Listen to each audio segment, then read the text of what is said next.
आणि आता 10:25 मोठ्या बातम्या आपण बघूयात। मुंबईत एका गुजराती बहुल सोसायटीमध्ये संजय दिना पाटलांच्या प्रचाराची मराठी पत्रकं वाटण्यास विरोध, ठाकरे गटाच्या कार्यकर्त्यांचा गंभीर आरोप, पोलिसांनी मध्यस्थी करून वाद मिटवलाय।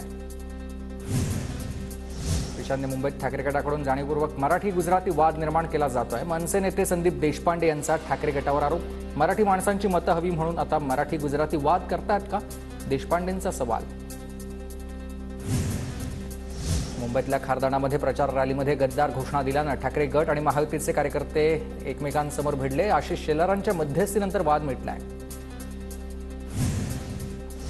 शांतिगिरी महाराज नाशिक मतदारसंघातून निवडणूक लढण्यावर ठाम, निवडणूक आयोगाकडून शांतिगिरी महाराजांना बादली हे चिन्ह।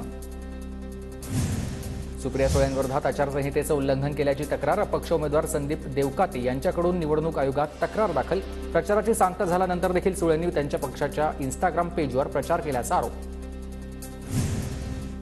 आचारसंहितेवेळी इंस्टाग्रामवर प्रचार केल्याप्रकरणी सुनेत्रा पवारांविरोधातही निवडणूक आयोगाकडे तक्रार। लोकासंघे ब्रह्मज्ञान, स्वतः मात्र कोरडे पाषाण, ही वृत्ती आता तरी सोडून द्या, पवार गटाचं हे ट्विट। बारामती लोकसभेतील 300 बूथपैकी 153 बूथ संवेदनशील, मतदानासाठी योग्य बंदोबस्त आणि गैरप्रकार रोखण्याची यंत्रणा लावा, सुप्रिया सुळेंचं निवडणूक आयोगाला हे पत्र। विजय वडेट्टीवारांविरोधात भाजपची निवडणूक आयोगात तक्रार, वडेट्टीवारांनी निकमांचा उल्लेख देशद्रोही केल्याचा दावा। व्हिडिओ क्लिप निवडणूक आयोगात दिली, शेलारांची माहिती। ठाकरे गटाच्या रमेश जाधव यांची कल्याण लोकसभा निवडणुकीमधून माघार, महाविकास आघाडी उमेदवार दरेकर यांना दिलासा, खबरदारी म्हणून अर्ज दाखल केला होता, रमेश जाधवांची माहिती।